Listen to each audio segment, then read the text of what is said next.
सभी भारत देश के सभी किसान भाइयों को नमस्कार, जय सिया राम। सभी अन्नदाता किसान साथियों को धन्यवाद और श्रीमान सचान जी को सादर कोटि कोटि प्रणाम।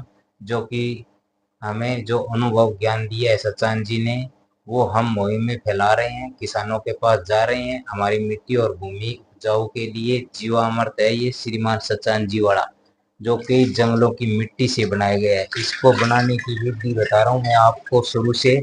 ये में 5 लीटर तो आपको 200 लीटर में जीवामृत ये कल्चर डालना है, और 5 केजी चीनी डालनी, और 5 किलो आटा डालना है, और 15 दिन के बाद फिर 3 केजी चीनी 3 केजी आटा डालना है। ये 90 दिन में बनके तैयार होता है। इसमें सभी प्रकार के माइक्रोब्स और जीवाणु है, जो हमारी माटी में पाए जाने वाले सभी जीवाणु इसी के अंदर मौजूद है। हमने केमिकल और फर्टिलाइजर खाद जो इतनी प्रकार की डाल के हमारी भूमि को हमने बंजर बना दिया है, खराब कर चुके हैं। पानी सतह पर खड़ा रहता है, उसकी बॉन्डिंग तोड़ने के लिए और जीवाणु बढ़ाने के लिए जीवामृत हमें डालना ही पड़ेगा। ये जीवामृत डालने से हमारी सूक्ष्म जीवाणु बढ़ेंगे खेत में, और हमारी फसल का उपजाऊ शक्ति बढ़ेगी, और हमारी फसल की अच्छी ग्रोथ होगी। हमें पैदावार भी अच्छी मिलेगी और स्वस्थ मिलेगी, बढ़िया मिलेगी, विटामिन से भरपूर मिलेगी। जो हम खाएंगे तो हमारा शरीर भी पुष्ट और वह ताकतवर होगा।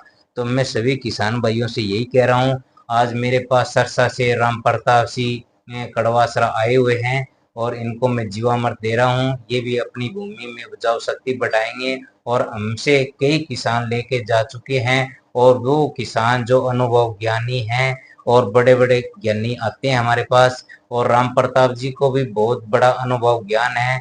मैं कस्बा ऑर्गेनिक फार्म की तरफ से इनका भी हार्दिक अभिनंदन स्वागत करता हूँ, और मुख्य में इनके मुख से ही आपको मैं परिचय दोबारा कराता हूँ, और ये भी अपने आपके बारे में, आपके अनुभव के ज्ञान के बारे में आपको बताएंगे। बताइए राम प्रताप जी। मैं राम प्रताप कड़वा, गांव खाईसेगढ़, जिला सिरसा से एक किसान हूं। डॉक्टर वीके साहन साहब के यूट्यूब चैनल को देखते देखते मेरा परिचय श्री संदीप कुमार जी कसवा उत्तरादाबाद से हुआ।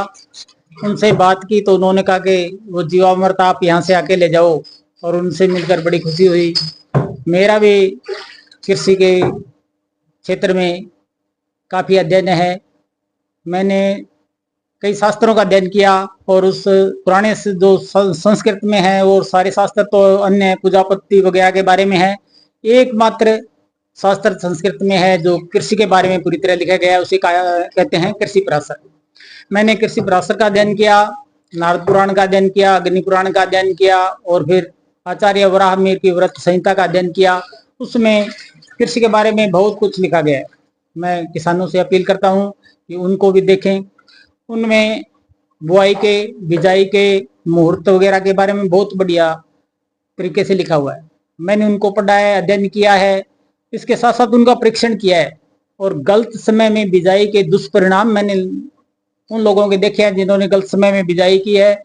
अगर आप गलत समय में बिजाई करते हैं तो वो पैसा आपका या तो रोग पे लग जाता है, या कहीं कोर्ट कचहरी में लग सकता है।